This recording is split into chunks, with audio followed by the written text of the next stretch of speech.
My dear students, आज के इस वीडियो में आपका बहुत बहुत स्वागत है। आज आपके लिए एक अलग टाइप का वीडियो लाया हूं। है तो यह प्रीपोजिशन से संबंधित, लेकिन आज का वीडियो आपके लिए फिक्स्ड प्रीपोजिशन है। अब तक आपने जो कुछ भी पढ़ा वो कॉन्सेप्ट पर आधारित प्रीपोजिशन था। ये कॉन्सेप्ट पर आधारित न होकर के ये कुछ खास वर्ड होते हैं जिनके साथ खास प्रीपोजिशन का प्रयोग किया जाता है, उसी को फिक्स्ड प्रीपोजिशन कहते हैं। आपके सामने वैसे बहुत सारे वर्ड्स रखे गए हैं और उनके साथ किस खास प्रीपोजिशन का प्रयोग होगा ये आप आज देखेंगे। आज के इस वीडियो में आपको दोहरा लाभ मिलने वाला है। एक तो आप जानेंगे कि किस वर्ड के साथ किस प्रीपोजिशन का फिक्सेशन है, और दूसरा इस फिक्स्ड प्रीपोजिशन के माध्यम से आपका वोकैब स्ट्रॉन्ग होगा।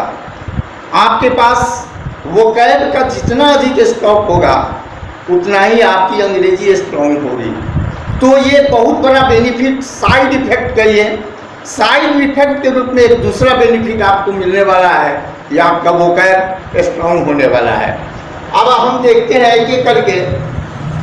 यहाँ पर आप देख सकते हैं see, look, glare, gaze, behold, glance, stare, peruse, ये जितने भी शब्द यहाँ पर आए हैं ये सारे शब्द देखने के अर्थ में प्रयोग किए जाते हैं और इनके साथ एट प्रीपोजिशन का प्रयोग होता है। जब भी ये शब्द आपको दिखे सेंटेंस में, आप इनके जस्ट बाद एट प्रीपोजिशन का ही प्रयोग करेंगे, क्योंकि इन शब्दों के लिए एट प्रीपोजिशन ही फिक्स्ड है।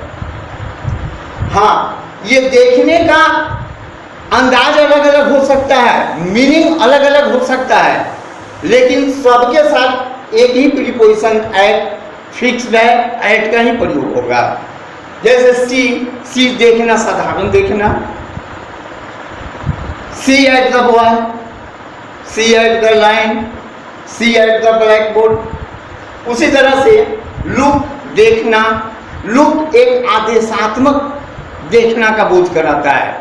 Look at the black board, यहाँ पर भी आदेश के रूप में ब्लैक बोर्ड को देखो, तो आदेशात्मक अर्थ देता है लुक। सी साधारण अर्थ देता है। सी का मतलब है देखा भूला, देखा भूला, ये सामान्य अर्थ है सी का। यहाँ पर ग्लेयर गुस्से से देखना, यानी घूरना, कुछ देर तक देखना, गुस्से से देखने के अर्थ में ग्लेयर आता है। आप एग्जाम्पल में ले सकते हैं the dog glares at the cat. उसी तरह से गेज, बीहोल्ड, इसका अर्थ होता है प्रेम से निहारना। जैसे माँ बच्चे को प्रेम से निहारती है, एक का माँ बच्चे को जब देखती है तो वहाँ प्रेम का भाव होता है। जब इस तरह का भाव देखने का हो तो वहाँ पर गेज या बीहोल्ड का प्रयोग किया जाएगा और उसके बाद एट प्रीपोजिशन लगेगा। जैसे the mother gaze at her child, the mother beholds at her child. इस तरह से एट का प्रयोग इनके साथ होगा। फिर है ग्लांस, एक नज़र में देखना। एक नज़र में जब किसी चीज़ को देखते हैं तो कहते हैं glance. The poet glance at daffodils, तो यहाँ पर एट का प्रयोग होगा। उसी तरह स्टेयर, आश्चर्य से देखना। ही स्टेयर्स एट हिज वर्क, आश्चर्य से किसी को देखना। उसी तरह परयूज का मतलब हुआ जांचने के लिए देखना, अवलोकन करना, जांच, वेरिफिकेशन करना। जैसे आप कह सकते हैं the scientists peruses at the coronavirus, जांच करना, अवलोकन करना। अब आते हैं दूसरे ग्रुप को देखते हैं। आप ये कह सकते हैं कि ये सभी सिनोनिम्स हैं। देखना का सिनोनिम्स यहां पर आपको दिया गया है, जिसके साथ एक का प्रयोग हुआ। यहां पर आपको कुछ वर्ड सिनोनिम्स मिलेंगे, कुछ एंटोनिम्स मिलेंगे, जैसे सुपीरियर, इंफीरियर, ये एंटोनिम्स हैं, विपरीत हैं। जूनियर सीनियर विपरीत हैं। प्रायर, इंटीरियर, पोस्टीरियर, ये शब्द जब आते हैं सेंटेंस में तो उनके साथ टू प्रीपोजिशन का प्रयोग किया जाता है। इनके लिए टू प्रीपोजिशन फिक्स किया गया है। सुपीरियर, एक चीज और आप गौर करेंगे कि ओ आर, आप गौर से देखें तो इन शब्दों के अंत में ओ आर आया है। ये ओ आर, ये सभी एडजेक्टिव हैं और कंपैरेटिव डिग्री में है, जैसा good, better, best, tall, taller, tallest, old, older, oldest.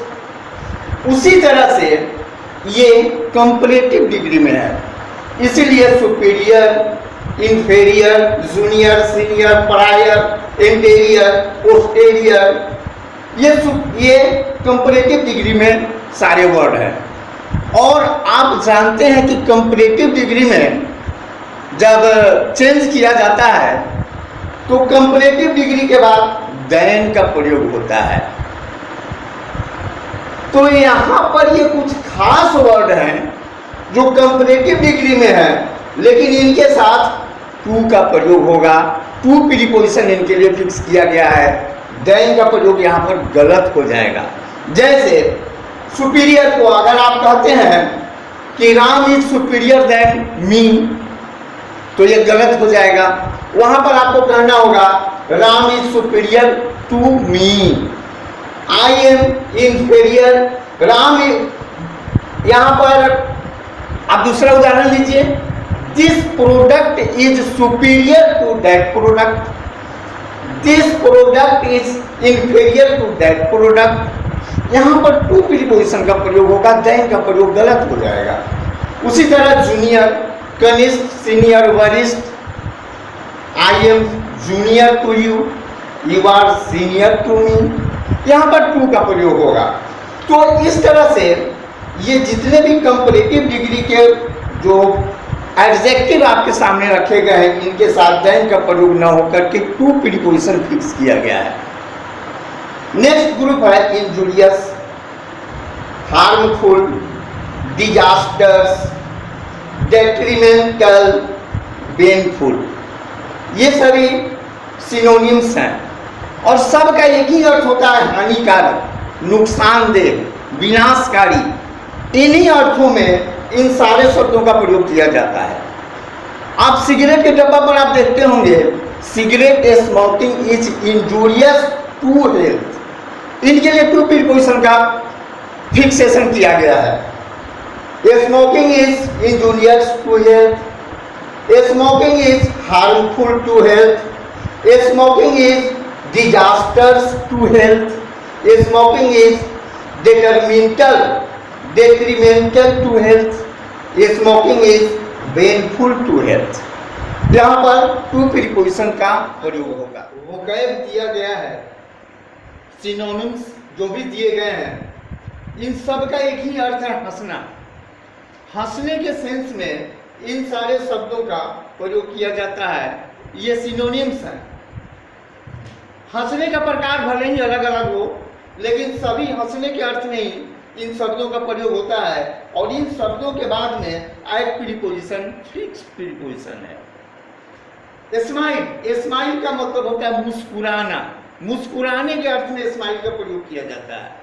C smiles at him, laugh, laugh, laugh यहां पर हंसना है, साधारण हंसी है। डोंट लाफ एट अदर्स, मजाक उड़ाकर हंसना। डोंट मॉक एट अदर्स, चक्कर, मुंह बंद कर हंसना। यहां भी मुंह बंद कर हंसना बच्चों वाली हंसी है। डोंट चकल एट अदर्स, स्निगर धीमी हंसी, लेकिन हंसी का भाव होता है किसी का मजाक उड़ाना, उपहास करना। उसी तरह स्निकर, दोनों का एक ही सेंस है, धीमी हंसी में हंसना यानी उपहास करना। Don't स्निगर at others, don't sneaker at others. Green ठहाका लगाना, बनावटी हंसी, डोंट ग्रीन एट अदर्स। यहां इन सारे शब्दों के साथ एट प्रीपोजिशन का प्रयोग होता है। नेक्स्ट है एब्सॉल्व, मुक्त करना, फ्री मुक्त करना, लिबरेट, एग्जेम्प्ट, ये सभी सिनोनिम्स हैं जिनका एक ही अर्थ है मुक्त करना, और इनके बाद कभी भी फ्रॉम प्रीपोजिशन का ही प्रयोग होता है। आप एग्जाम्पल के तौर पर कर सकते हैं, I am absolve from loan, I am free from loan, I am liberate from loan, I am exempt from loan. उसी तरह से इक्विवेलेंट, के समान, के समानांतर, parallel, equal, correspond, tent amount, ये सारे सिनोनिम्स के समान, के समानांतर के अर्थ में प्रयोग किए जाते हैं, और इनके बाद में हमेशा टू प्रीपोजिशन आता है। इन सब के लिए टू प्रीपोजिशन फिक्स किया गया है। एग्जाम्पल के तौर पर हम देख सकते हैं, his food is equivalent to an elephant. His food is parallel to an elephant. His food is equal to an elephant. His food is equal to, his food is correspond to an elephant. His food is tantamount to an elephant. यहाँ पर इन सब के साथ to preposition का प्रयोग किया जाता है।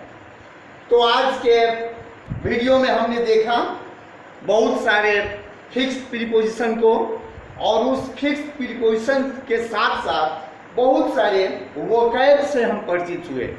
इन सारे प्रीपोजिशंस और वर्ड्स को अगर आप डेली देखें, केवल रटने की जरूरत नहीं है, केवल एक नज़र इसको देखते रहें, तो इससे आपके दिमाग में ये प्रीपोजिशन, फिक्स प्रीपोजिशन भी सेट कर जाएगा, और ये वोकैब भी आपके मन मस्तिष्क में सेट कर जाएगा। वर्ड को देखते ही आपका दिमाग बोल देगा कि इसका यह अर्थ होगा, और इसके बाद यह प्रीपोजिशन लगेगा। बस इसको कुछ दिन अभ्यास में प्रतिदिन देखने की जरूरत है। Many thanks for watching this video. फिर मिलते हैं अगले वीडियो में।